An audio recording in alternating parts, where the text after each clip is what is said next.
Good morning students. आज का जो हमारा वीडियो है उसमें हम बीए पार्ट थर्ड का जो हमारा टॉपिक है केंद्रीय बैंक व इसके कार्य व साख नियंत्रण, उसके बारे में पढ़ेंगे कि केंद्रीय बैंक क्रेडिट कंट्रोल या साख नियंत्रण के कौन कौन से तरीके अपनाते हैं। तो जो केंद्रीय बैंक है,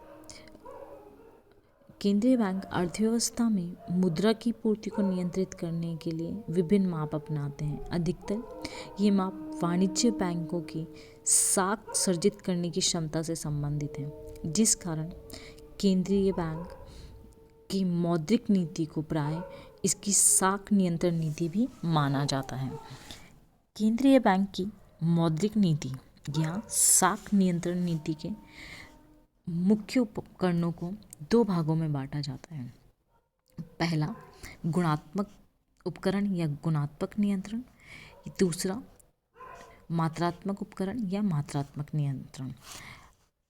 अर्थात जो हमारा केंद्रीय बैंक है, ये किसी भी देश, भारत का जो केंद्रीय बैंक है उसके द्वारा साख नियंत्रण के लिए मुख्यतः दो तरीके अपनाए जाते हैं।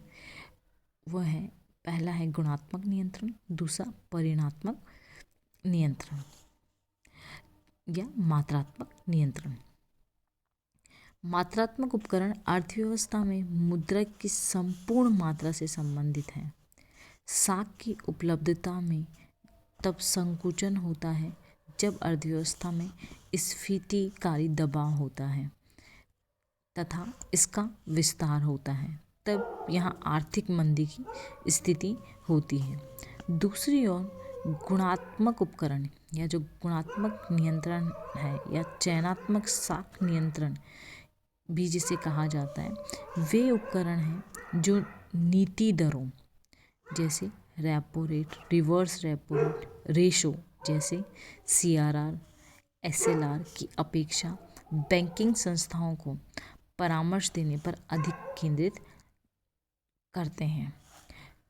तो जो हमारा RBI के जो साख नियंत्रण के जो तरीके हैं उन्हें मुख्यतः दो भागों में बांटा जाता है। पहला मात्रात्मक नियंत्रण और दूसरा गुणात्मक नियंत्रण।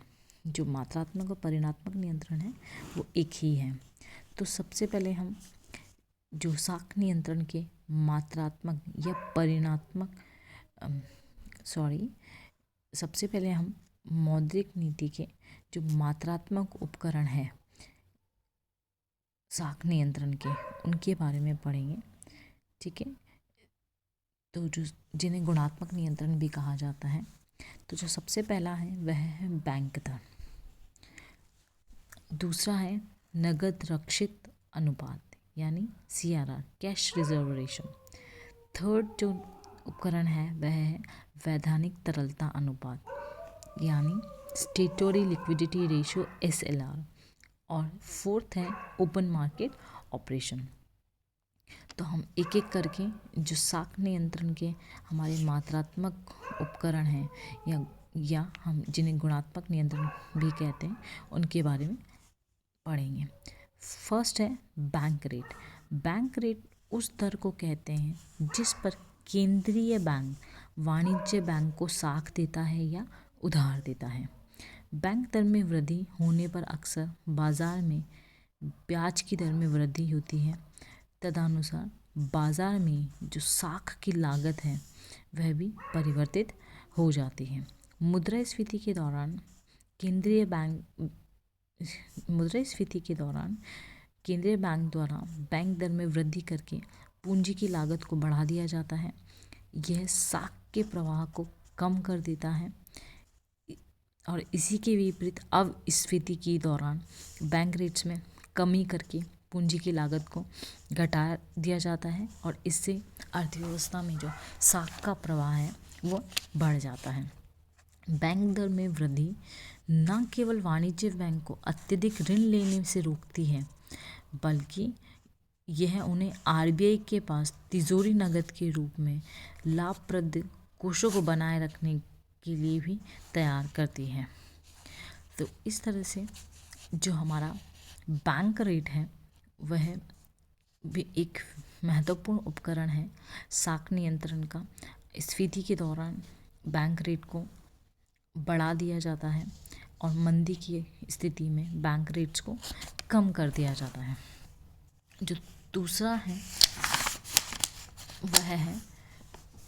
जो उपकरण है वह है CRR, कैश रिजर्व रेशो या नगद आरक्षित अनुपात। नगद आरक्षित अनुपात से अभिप्राय वाणिज्य बैंकों के केंद्रीय बैंकों के पास कानूनी तौर पर रखे आवश्यकता अनुसार नगद कोषों से है, जो उनकी कुल जमाओं के प्रतिशत के रूप में होते हैं। यानी कैश रिजर्व रेशो वाणिज्य बैंकों की कुल जमाओं का वह भाग है जो RBI अपने पास में रखता है या कोई भी केंद्रीय बैंक अपने पास रखता है। केंद्रीय बैंक ही इसका निर्धारण करता है। अर्थव्यवस्था में मुद्रा की पूर्ति को नियंत्रित करने के लिए इसमें समय समय पर परिवर्तन किया जाता है।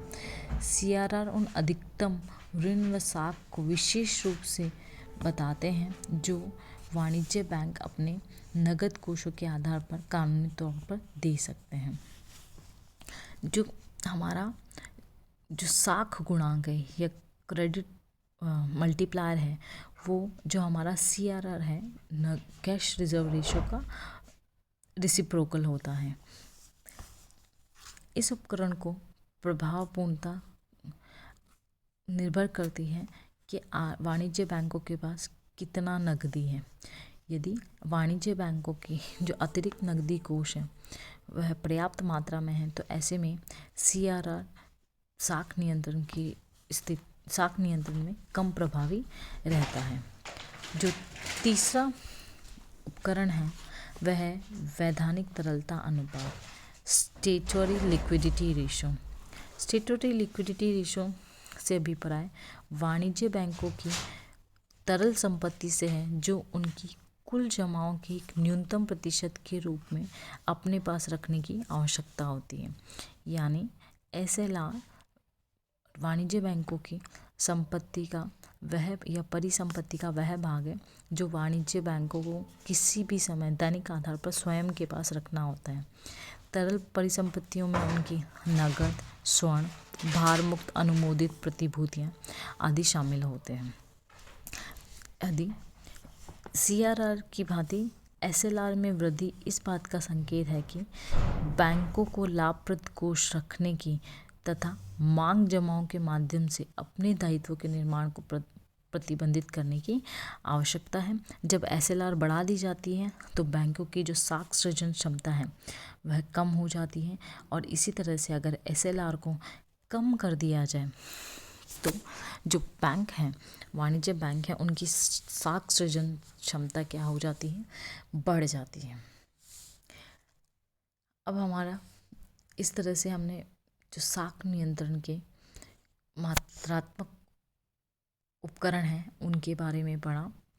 अब हम साख नियंत्रण के गुणात्मक नियंत्रण के बारे में पढ़ेंगे। जो साख नियंत्रण के 3 गुणात्मक उपकरण हैं। पहला सीमांत आवश्यकता यानी मार्जिनल रिक्वायरमेंट्स, क्रेडिट राशनिंग और थर्ड है नैतिक प्रभाव। गुणात्मक उपकरण साख के प्रभाव को आर्थिक क्रिया के निर्दिष्ट या विशेष क्षेत्र की ओर